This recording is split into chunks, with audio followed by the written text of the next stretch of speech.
You already recorded? Now. Alright. Well, I'm gonna start off with my piece, like a little anecdote. So, the best preparation for tomorrow is to do today's work very well.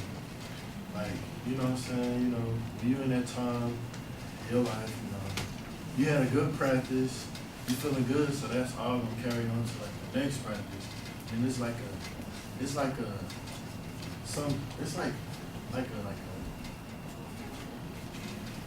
something that carry on. It's like a sickness, like, you know, so you do this, you just keep going, pass on. So, you know what I'm saying? The best preparation for tomorrow is to work to it.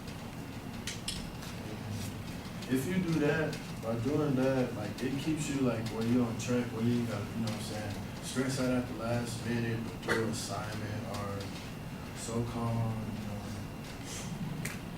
you know, you know what I'm saying, not to freak out, because you're like, I ain't do this assignment for yesterday, I gotta do this way in the morning class, you know, writing it real fast, type stuff like that. And it keeps you more organized, so you won't be scrambling to do, like, you know what I'm saying. You more organized, like, doing work's good, just helps you be more efficient, makes you, like, you know what I'm saying? Like, I'm a very unorganized person. Like, shoot, I don't, like, you know, so I'm the worst person, you know, folder messy, backpack messy, roommate messy, though. You got it, you know. And in conclusion, I feel like if you do today's work good, the next day is gonna be all right.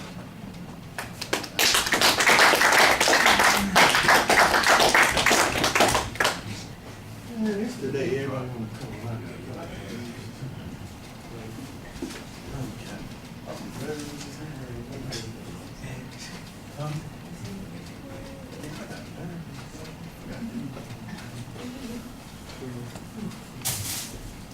No, you keep that. That's your souvenir for the day.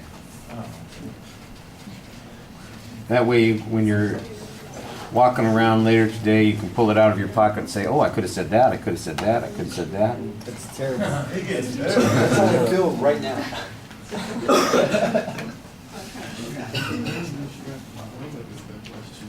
Can I just go back up and add some more?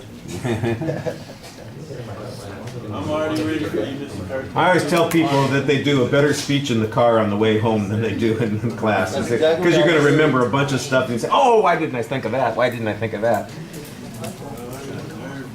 Not to put too much pressure on you, but in my other classes yesterday, the second rounds of speeches were like steps up. People did a much better job the second time, so we'll see how that goes. All right, Jay. You say you're starting with an anecdote, and then you don't. You go right back to the quote. So start with the anecdote, and then tell us what the quote is.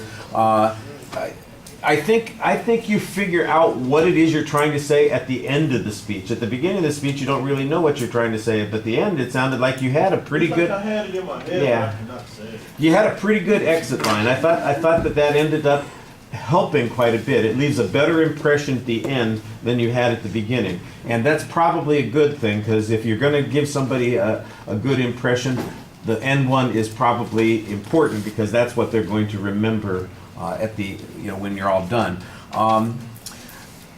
I think your delivery things, you're a little inconsistent, because sometimes your voice drops out, you start talking low, and it's like, I think that's all uncertainty. Some people's nervousness comes out with their feet, or their hands, or their body movements. Yours comes out in your voice. Whenever you're uncertain, you just drop down and start talking at a very quiet level. And you need to be a little bit more energetic, a little bit more forceful when you're speaking.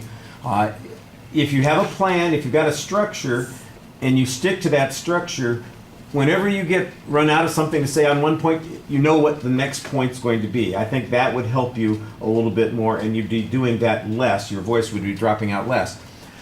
The visual presentation, look, you had some interesting gestures. You had a couple of descriptive things that you did while you were talking to us. I thought that seemed very natural, and that you seem more engaged when you're doing that. Also, you smile and there are flashes of your personality in the presentation that I think work really well, but then they kind of disappear for a period of time. Look, it's only 2 minutes, so it's a hard time to say, well, here are 10 things that you're doing great, and here are 10 things that you need to fix. But I think if you watch, you'll see, there are times when you're looking at us, you seem like you have an idea that you want to talk about, and you're enjoying talking about it. And then there are other times when you just seem like you're uncertain and you don't know what's going on, and you can tell that that's what's going on because your eye contact drops, your voice drops out, and you're less engaged. Try to be more engaged, less uncertain, and come up with a plan. If you've got the structure, even if it's a short speech, if you had a structure, at least you know that you said something in that time. And I thought you helped yourself quite a bit with the exit. Thank you.